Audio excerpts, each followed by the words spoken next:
শুভ সকাল সবাইকে। কেমন আছো তোমরা সবাই? আশা করছি তোমরা সবাই ভালো আছো। আমার আরেকটি নতুন ব্লগে তোমাদের সবাইকে স্বাগত জানাই। বন্ধুরা, আজকে অনেকটা সকালে উঠে গেছি। উঠে গিয়ে চানা মশলা আর পরোটা বানাচ্ছি। সকালের জলখাবার এটাই। আর রাতের বেলা আমি চানাগুলোকে ভিজিয়ে রেখেছিলাম, আর আটাটা মাখা ছিল রাতেই। মানে এগুলো টুকটাক কিছু কাজ আমি রাতের বেলাতেই গুছিয়ে রেখেছিলাম। আর এগুলো করতে তো একটু সময় লাগবে, তাই সকাল সকাল শুরু করে দিয়েছি। চানা মশলাটা তো হয়ে গেল, আর এখন পরোটাগুলো ভেজে নিচ্ছি। বন্ধুরা, আজকে আমার ব্লগটা তোমাদের ভালো লাগলে প্লিজ একটা লাইক দিয়ে পুরো ভিডিওটা দেখো, কমেন্টে জানিও, আর সাবস্ক্রাইব করে আমার চ্যানেলটির পাশে থেকো। ভিডিওটা তোমরা দেখতে থাকো, আশা করছি তোমাদের সবার ভালো লাগবে। সকাল সকাল উঠেছি, এইগুলো বানাতে তো অনেকটা সময় লাগবে না, তাই অনেকটা সকালে উঠে এগুলো শুরু করে দিয়েছি। আর পরোটাগুলো ভাজা হয়ে গেলে হাজব্যান্ডকে টিফিনটা রেডি করে দেবো। ওদিকে মেয়ে তো ঘরে ঘুমোচ্ছে। হাজব্যান্ড বেরিয়ে যাওয়ার পরেই না আমি মেয়েকে তুলবো।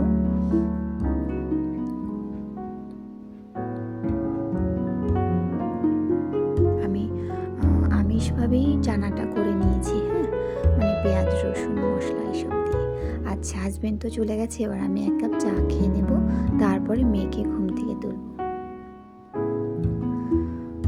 হয়, এবার দেখো আমি আর মেয়ে টিফিনটা করে নিচ্ছি। আর মিষ্টি দাদু খাবে না, কারণ ওনার না মাঝে মাঝে একটু পেটের সমস্যা হচ্ছে। বয়স হয়ে গেছে যেহেতু, মাঝে মাঝে অনেকটা সমস্যায় পড়ছে। যাই হোক, কী করব, উনি খাচ্ছেন না, একটু খারাপ লাগছে। এই সমস্ত খাবার উনি পছন্দ করেন, কিন্তু আজকে খাবে না।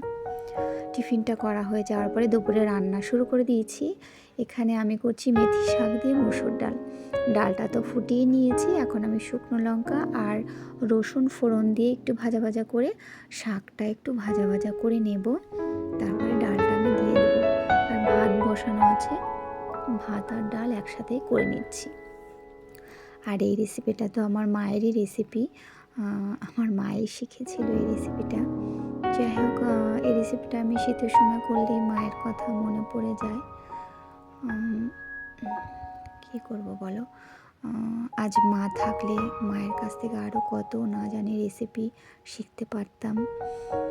যাই হোক, মেথি শাক দিয়ে ডাল আর মেথি শাক দিয়ে বেগুন ভাজা, এই দুটো রেসিপি আমার মা আমাকে শিখিয়েছিল। আর শাক ভাজাটা হয়ে গেছে, এখন আমি ডালটা ঢেলে দিলাম। আর এই ডালটা তো একটু ঘন করে করতে হয়। যাই হোক, আমি বেশি ঘন করব না, মোটামুটি একটু ঘন করব।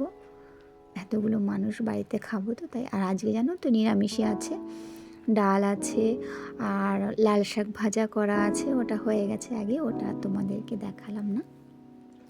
ডালটা হয়ে গেলে পরে আমি নামিয়ে নেব। আচ্ছা, যেহেতু নিরামিষ খাবার আজকে, তাই আমি গরম গরম কিছু বেগুনি ভেজে নেব।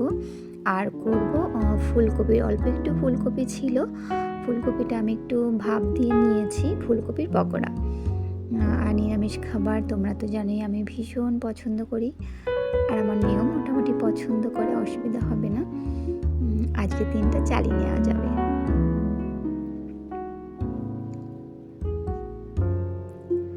একটু লাল লাল করেই ভেজে নেব। আর ঘরের টুকটাক অনেক কাজই তো করা হয়ে গেছে, এখন তো শুধু রান্নাটুকুই বাকি আছে। আর জানো তো, শীত যেন নতুন করে পড়ছে আমাদের এখানে। মানে বেশ কয়েকটা দিন হলো, মানে সারাটা দিনই সকাল থেকেই শুয়ে এত হাওয়া থাকে না, প্রচণ্ড শীত লাগে।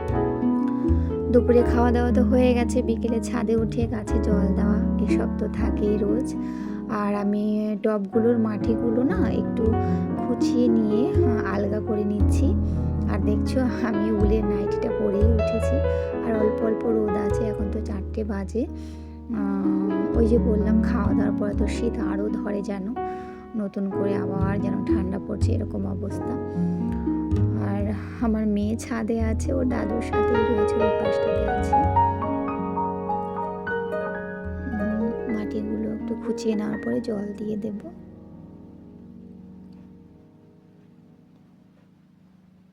প্রত্যেকটা জিনিসে তো যত্নের দরকার হয় বলো, কোনো জিনিসই যেন যত্ন ছাড়া ঠিক থাকে না। সে গাছপালা হোক, পশু পাখি, মানুষ, যে কোনো সম্পর্ক, সমস্ত কিছুই যেন যত্নের উপরে সুন্দর থাকে, সতেজ থাকে। আচ্ছা, এবার আমি জল দিয়ে দেবো সমস্ত গাছগুলো। তার ড্রাগন গাছটা এখনও বসানো হয়নি জানো, বসাবো ভাবছি। জল দেওয়া হয়ে গেল, এবার আমি একটু কিছু সময় এখানে থাকবো, তারপর একটু বিশ্রাম নেব। যাই হোক, মেয়ে অনেকক্ষণ ধরেই বলছিল, মা তোমার কখন হবে এই কাজগুলো। কাজগুলো তো হয়ে গেল। বন্ধুরা, ভিডিওটা আজকে আর বেশি বড় করব না, মেয়ের সঙ্গে একটু গল্প করতে করতেই আজকে ভিডিও থেকে বিদায় নিচ্ছি। তোমরা সবাই ভালো থেকো, সুস্থ থেকো। তোমাদের সাথে আবারও দেখা হবে আরও একটি নতুন ভিডিও নিয়ে।